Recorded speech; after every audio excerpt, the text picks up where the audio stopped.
So, good evening, everyone, and welcome to the leadership session.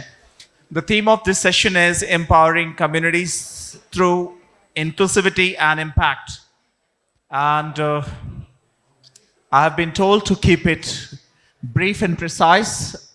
So, we'll wind it up within 40 minutes flat. So we would like to listen from Madam Gudwin, CEO of VisionSpring.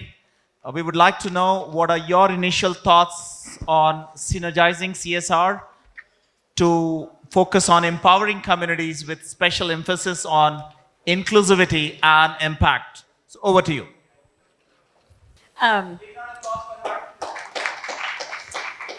It's the end of the day. I'm going to ask everybody to stand up. Okay. Roll your shoulders, your neck. Okay. If you know somebody, anybody who wears eyeglasses, raise your hand. Should be 100%. Does everybody? Yeah, okay, good. If you have somebody in your family who wears eyeglasses, raise your hand. 99.5%. If you are not wearing eyeglasses now, or you do not have contact lenses and you have never had LASIK surgery, you can sit down. One of the things is there are many problems that we don't see. And one of those problems is that people have uncorrected vision impairment. I want you to take your glasses off. I want you to imagine if you would have your job today if you did not have your glasses. I want you to imagine who got glasses as a child? Anyone? Okay, you are the result of your glasses helping you to succeed in school. Who wears eyeglasses for their job? Okay, everybody. You are using your glasses to improve your livelihoods and your income. I want you to imagine that there are 500 million people in India who are trying to have a path out of poverty with uncorrected blurry vision. We are asking them to have income, to succeed as farmers, to succeed as artisans, and they cannot see clearly. And we have missed the fact that glasses are not on their faces. So when we think about inclusivity, we have to see the things that are missing. And sometimes it's the person who doesn't have the tool that they need. Sometimes it is the person who has come to our program it's the person who has not come to the program. We were talking about, from the CSR perspective, what it means to synergize. And do you want me to give the example now of pulling the company? Okay. I'm going to give one example and then I'll pass the mic. When we interact with companies, it is very easy to go to the checkbook and the bank account that is sitting in the CSR office. But if we do that, we have lost the opportunity to bring the entire capability of the company to help solve our problem. So I want to give one example, which is that VisionSpring, which works on eyeglasses, worked with Shell to screen the vision of 400,000 truck drivers and transportation workers so they could see the roads clearly, and to correct their vision so we could reduce the risk of traffic crashes and deaths. What was pretty amazing about that was the CSR department gave us some of the money, but the marketing department put in their money. And they put in their campaign, they put in their capacity to run a campaign, which included telling the stories about drivers who were afraid to get their sight checked because they were afraid and they were going to get fired. So it was Shell's marketing department that helped us to run the driver awareness campaign. Shell reached out to their distributors and their dealers of oil to host the vision camps in their dealer locations where the truck drivers were coming. Their government affairs office reached out to the ports and the port authorities to host us for the vision camps. It was their CSR department. It was their department that is responsible for the transportation of hazardous material that consulted with us on developing a randomized controlled trial to figure out how eyeglasses reduce risky driving behavior, because they had driving behavior specialists. If anybody's counting, that's 1, 2, 3, 4, 5 departments in the company who came to help us.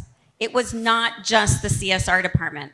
So synergizing CSR can be something that the NGOs can help the company do.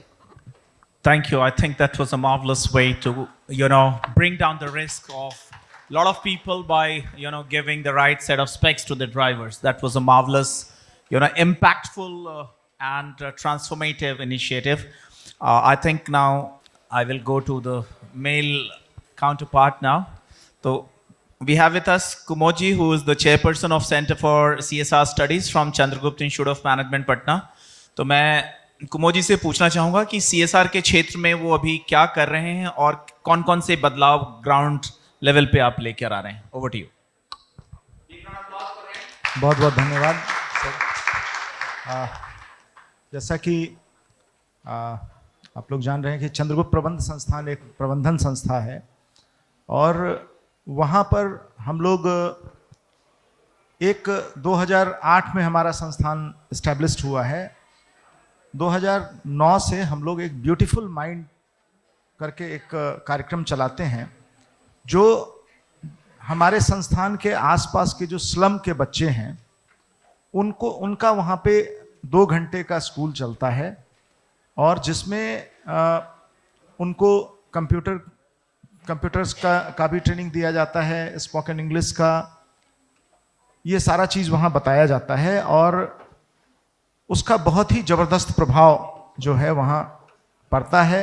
और इसमें अगर हम लोग देखते हैं तो उसमें लड़कियों की संख्या काफ़ी रहती है और वो सारे वहाँ आसपास के स्लम के बच्चे हैं जो कि क्लास 2 से क्लास 6 तक के वो बच्चे होते हैं. और हमारे संस्थान के जो स्टूडेंट उसको पढ़ाते हैं अपना समय निकाल करके और ये बहुत ही सफल वहाँ पे चल रहा है. तो एक तो ये हम लोगों का वहाँ पे इनिशिएटिव चल रहा है.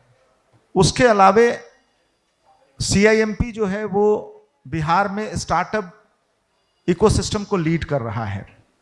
तो वहाँ पे हम लोग जो है कई सारे स्कूल्स में इनोवेशन और एंटरप्रेन्योरशिप को लेकर के वो काफ़ी सारा हम लोग प्रोग्राम चला रहे हैं.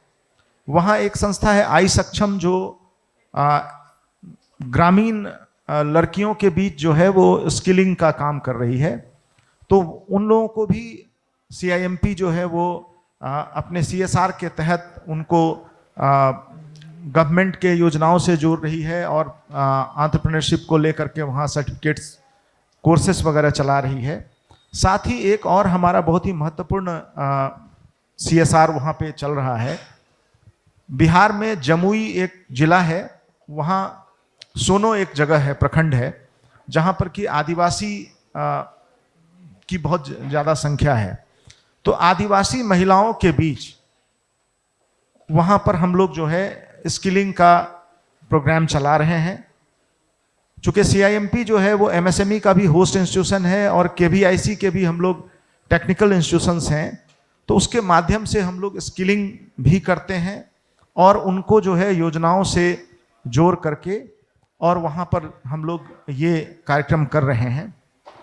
इसके साथ ही कई सारे हमारे CSR के कार्यक्रम बिहार सरकार के साथ भी चलते हैं जिसमें कि SC ST जो छात्र हैं उनके लिए हम लोग कॉम्पिटिटिव एग्जामिनेशन का और कैट के परीक्षा की तैयारी के लिए भी हम लोग फ्री ऑफ कॉस्ट चलाते हैं.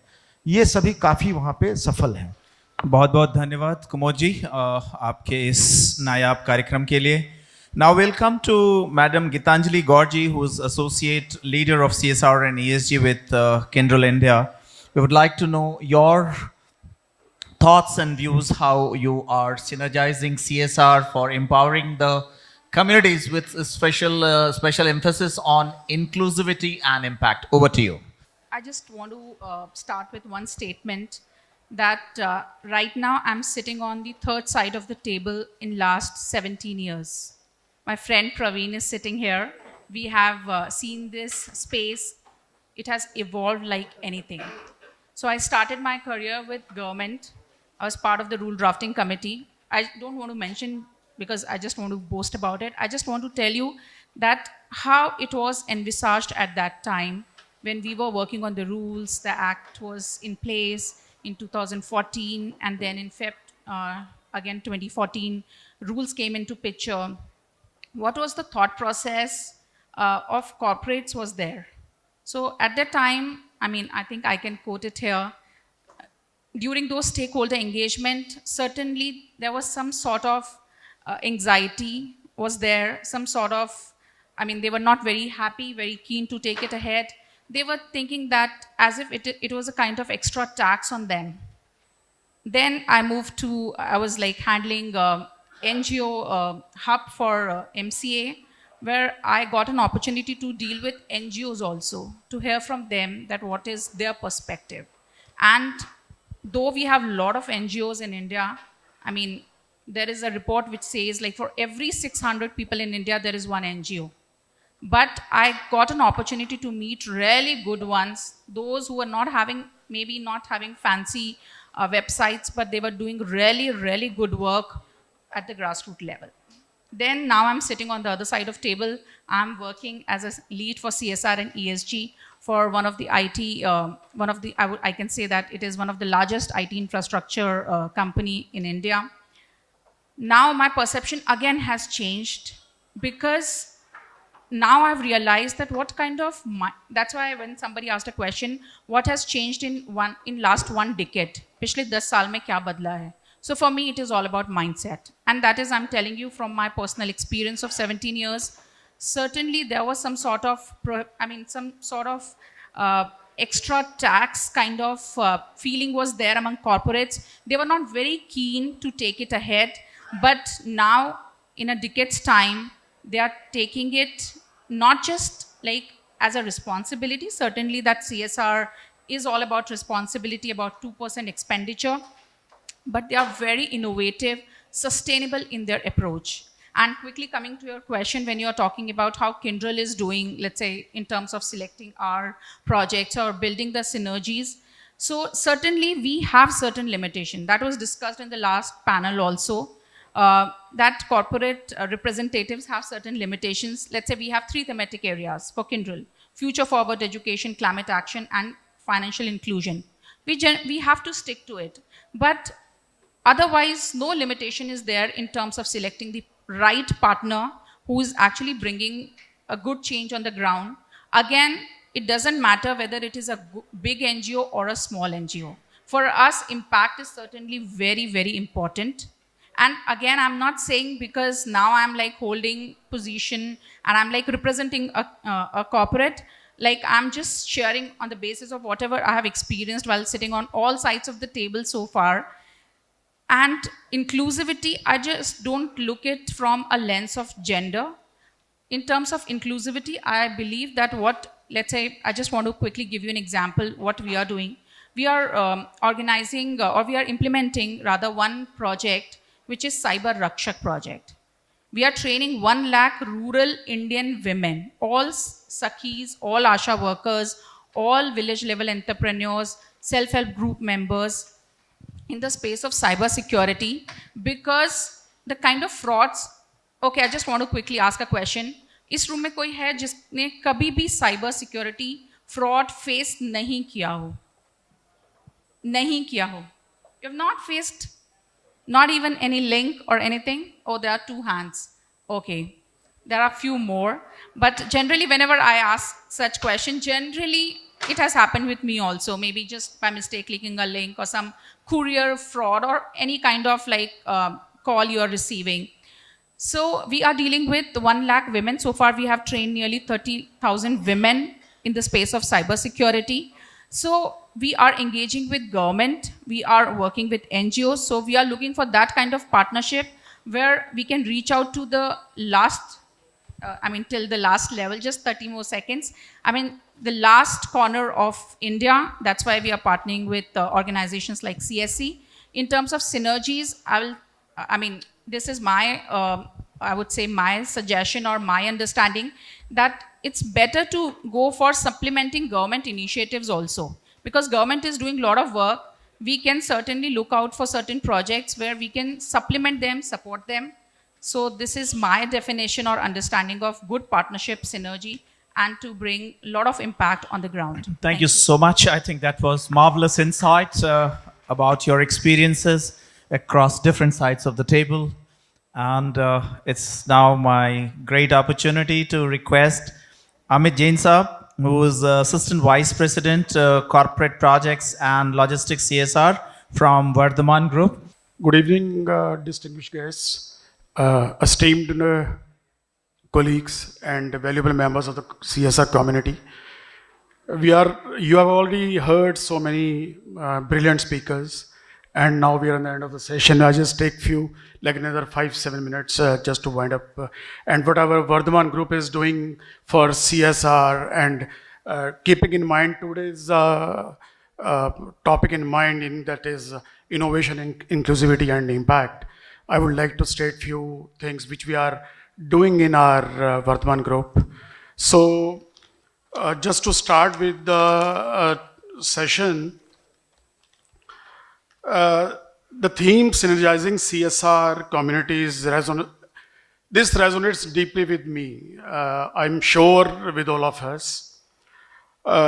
We are all here to dive into three essential pillars, that is innovation, inclusivity and impact. And these are not, according to me, are not just buzzwords.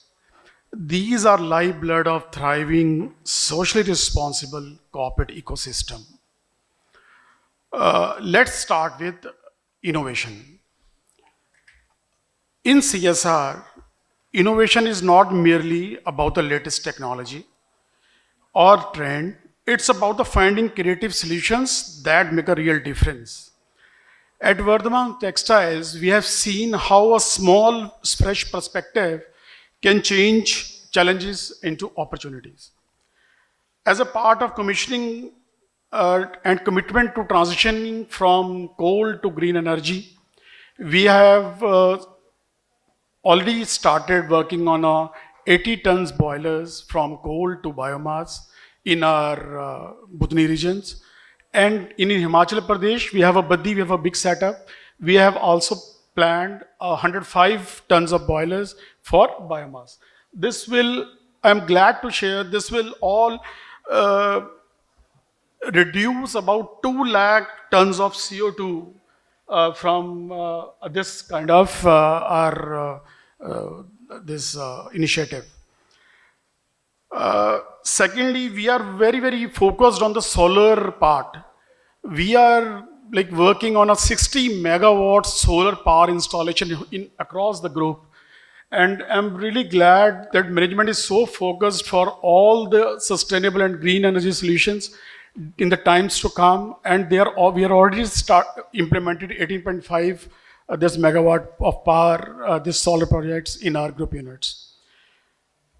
Now, another which I would like to share is innovative stride has been our collaboration with the authorized recycler. Packaging, we have set up a new plant at Baddi, that is Renova, where all textile waste we are converting into this fibers, and 100% of this kind of waste is we have attached one with the recycler who is taking all this packing waste or this kind of landfill waste, and we are totally very, very focused on this kind of system. Now we'd like to talk about the inclusivity. I really believe this inclusivity where really the heart of CSR truly beats. Inclusivity means ensuring that our efforts reaches everyone, especially those who have been overlooked and marginalized. We have successfully done a lot of work in this, like primarily as our group's focus is on health and education.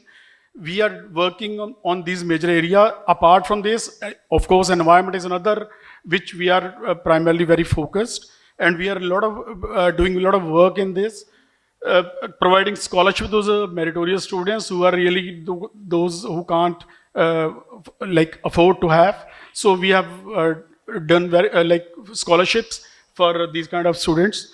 And now we come to the impact. We have running one project, Nandini, you must have heard of. This is on the menstrual hygiene of adolescent girls. And I'm proud to say we have already 52,400 adolescent girls. This directly we have benefited. And we are targeting to touch, benefit 1 lakh of these girls by the end of 24-25. So as we move forward, I just winding off, CSR is not a, we all must remember CSR is a journey. It's a journey of a continuous adapting, learning. And I urge each of you to embrace this innovation, inclusivity and impact in our CSR activities.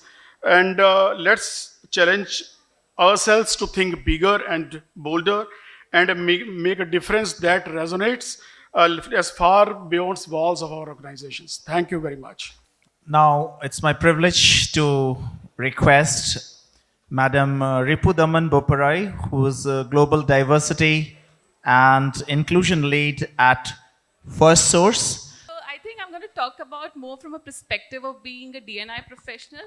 I've also kind of catered to CSR as well towards my initial career of 8 years, where I've spent like 8 years I've spent in managing both CSR and D&I. And what I realized over the time that these two processes goes hand in hand. And how does that?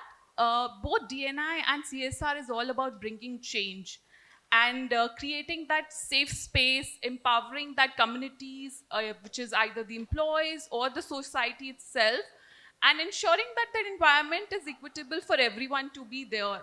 So I think the whole idea of CSR and designing CSR programs from a perspective of D&I, what it brings is, it not only caters to just the surface level contribution. So what happens is when we think from a diverse perspective, when we think from an inclusivity point of view, we automatically tend to design programs that are more inclusive, also tackling the root cause of inequalities in the society. And I know everybody, though are not kind of D&I professional, but I believe that you all are aware of the concepts of D&I, like the psychological safety, building that safe space, and it's indirectly linked to the CSR point of view as well. And how, as FirstSource, we synergize both the processes. I do have my CSR head as well here, attending the conference, but how we collaborate together and bring the synergy on ground is, we have internal employer resource group focusing on different dimensions of D&I, which is gender, LGBT plus inclusion, disability inclusion, and also the cultural sensitivity or cultural inclusion. And what happens is, even when all of these employee resource groups, when we do our internal awareness pieces, we take our D&I agenda beyond our workforce. We go to the society, we focus on different aspects of gender, we focus on different aspects of disability inclusion, supporting the people with disability, creating that safe space for LGBT plus inclusion community.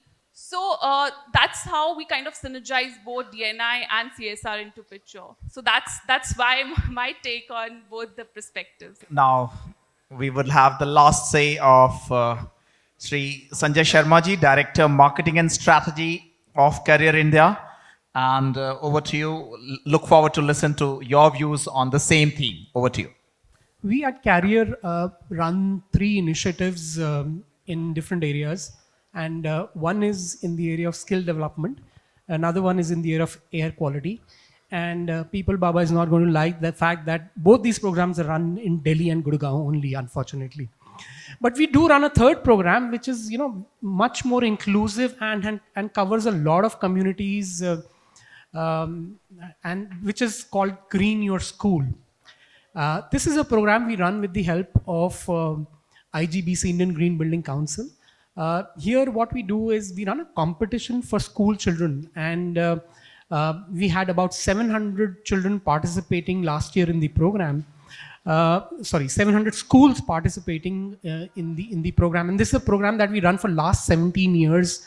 And to our last count, we thought we had made difference to lives of close to about 2 odd lakh school children.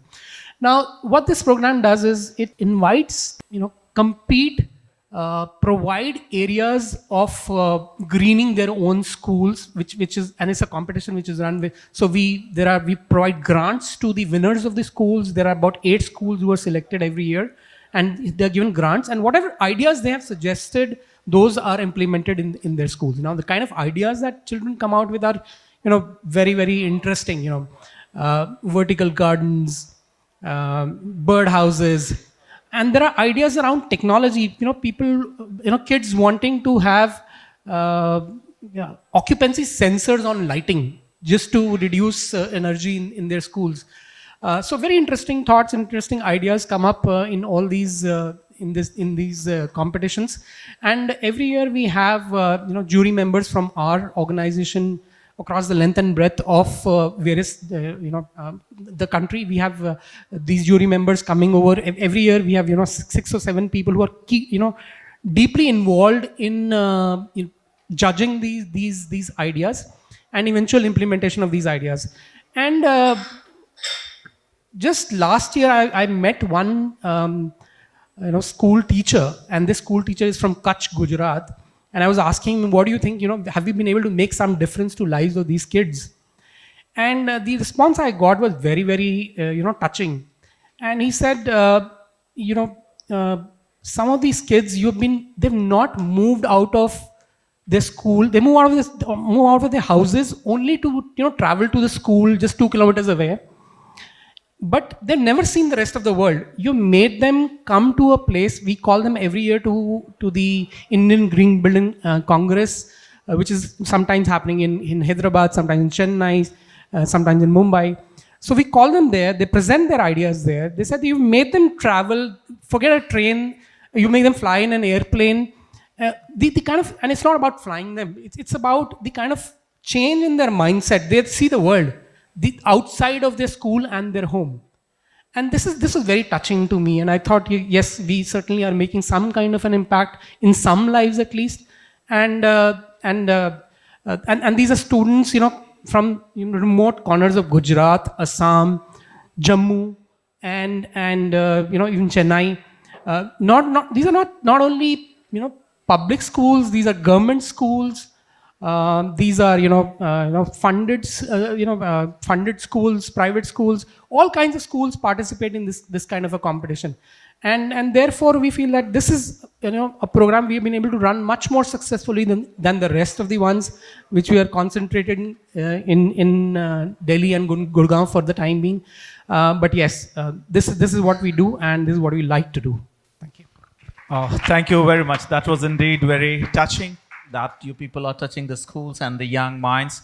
I'm sure all of us, the CSR leaders in this room, are committed to the cause of achieving excellence and to make this planet a better place to live for the generations to come. So with the same mission, we at CIMP, we have been working and are committed towards producing socially responsible managers by incorporating the right elements of CSR and ESG in our curriculum. And that's the mission. We should have capacity building exercises in our respective organizations to do the capacity development of people, particularly in the CSR and ESG domain. So now we have last round, 1 minute each for all the participants. We can start from the right side. Your views, 2 pinpointed recommendations to maximize impact and inclusivity, couple of strategies which you think. 1 minute each. Over to you. Yeah, I think the first one is the diverse CSR committee, because what happens is if we have one segment or one starter of a society in CSR committee, we tend to have that bias in place. And similarly, removing that systemic biases. And I think one of our panelists in the first session mentioned that a lot of organizations just want to stick where they are. I think to remove that, we need to be aware of our own unconscious bias. So having awareness about it is another piece where we wanted to focus on. Thank you very much. Thank you. Well taken. Thanks a lot. Next, your turn, please. Just 2 pointers. Yeah, just 2 pointers. So one on impact, I would say baseline, that is very important. I believe if you don't know where you have to invest, then you will not be able to create the right impact. When it comes to inclusivity, again, as I mentioned, that I don't see it from gender lens. I think it was discussed in the first panel itself. I want to go for need. So that is my approach when it comes to CSR and inclusivity. Thank you so much. That was very pinpointed. Your 2 pointers, please. I think measurement is one thing which we sometimes, kind of, back off against. I think measuring how we have progressed in each of these programs is also important. That's one. Secondly, I think CSR as an activity within corporate is left to few individuals, and sometimes we kind of keep going with that. I think including the whole set of people. Obviously, this comes from within, and everybody may not be passionate about a certain cause. But having said that, I think selling the program internally so that people are engaged, and then there is a multiplying factor if you do that. So that's the second. Thank you very much. Kumod ji, impact को सुधारने के लिए 2 सलाह आपके पास रणनीति में. एक तो बिहार में जिस तरह से देखते हैं वहाँ पे अभी CSR को लेकर के कोई भी स्ट्रक्चर्ड तरीका नहीं है. जहाँ तक देखते हैं कि अब अगर PSUs को करना है तो वो किसी खास अगर कोई अगर मान लिया कोई इन्फ्लुएंशियल आदमी, जैसे अगर कोई मिनिस्टर्स का है तो उस एरिया में हो जाता है.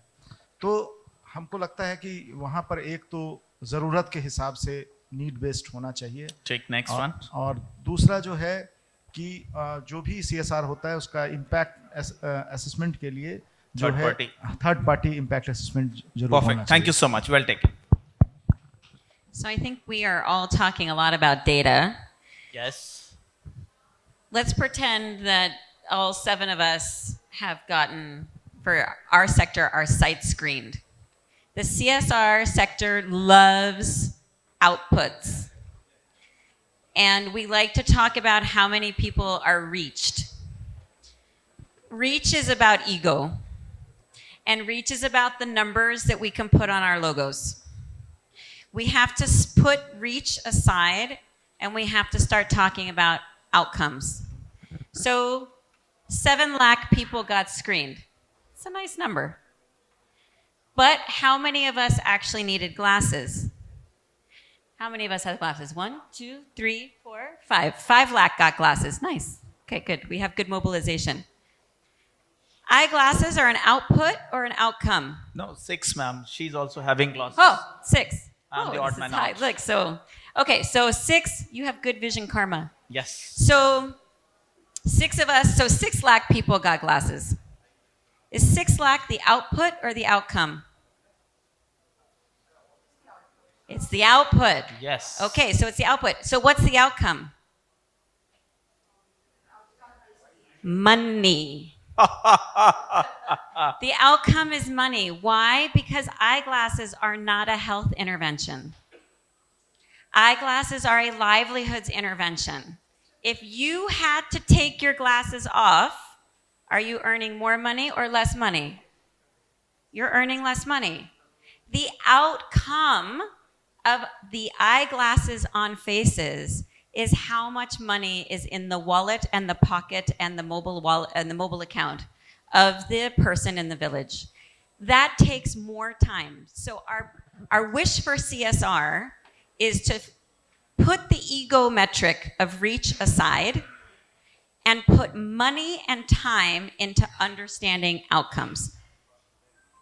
Thank you very much. I think that was really differentiating between output and outcome, which is a very remarkable point.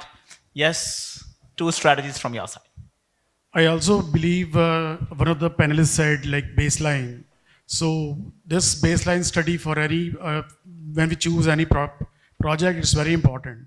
So we must choose a project very wisely after doing all this baseline study. And this really, I really feel this will impact much more than the randomly choosing any kind of project. Secondly, I truly believe, as earlier panelist, first panelist said, we must move out of our cities. That is all metropolitan or semi-metro or something like that. We did one project in Bihar, as sir said, in Jamui district only. That is one of the special districts which falls under 112 special districts.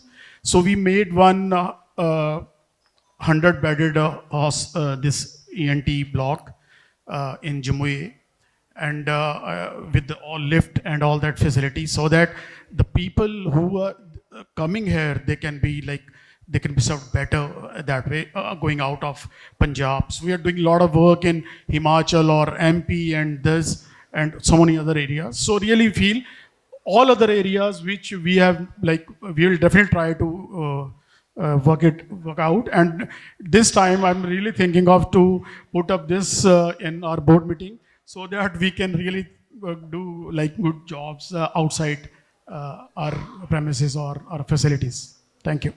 Thank you very much. Now we have 2 minutes left. We can take 2 short questions, one from this side and one from this side. Anyone who raises the hand first? Yes, please. Yeah, mic, please. Please facilitate the mic. My question is to Gitanjali. So Gitanjali, you were part of the CSR committee. I'm very interested to understand why this 2% came, from where it came, 2% to be taken as a CSR threshold value. So what was the motive behind this CSR? Keeping as 2%, yes. not 3% or 4%? Yeah, no, not 3% or 4%. Okay. So you're asking a question which ideally I should not disclose, but I can say that it was not a very random thing, but certainly if you will see, maybe if you will talk about 5%, it was coming out as a very, very large number for PSUs, one of the largest PSU. It's better for me not to quote any name. For one of the PSU, the budget was some 2,000 crore rupees, that too only 2%. 5% was, of course, humongous. So from that perspective, and 10% certainly a big amount, obviously corporates would have said a big no to that. 1% looked very meager. So the debate was between 1 and 2%. So we landed on 2%. That is the only logic behind it. Yeah. Jeet founder Khushigram, we had taken a train trip. You said, taking the train or the by ear people from the villages. So we had taken a train trip of 1,000 students, class 6 to 10th, in 2012 to Rajasthan and Gujarat for 8 days in the train. So it was a wonderful experience. Question, please. Straight to the question. So the question is that why can't we take more trains from different places to see the villages, for the city people to show them the villages, and for the village people to see the cities and big cities. Whom do you want to address? This is to the panel, but since you spoke about the train and exposure, so you can. No, it's possible. I mean, it's all that is required is the will and the passion to do this. Some will have it, some will not have it, and a lot of people will not have it. So that's my only answer to this one. But yes, the reach out to a different location, getting exposed, that's kind of including people in the normal way of life. So yes, more effort should be done in that direction. I agree with you.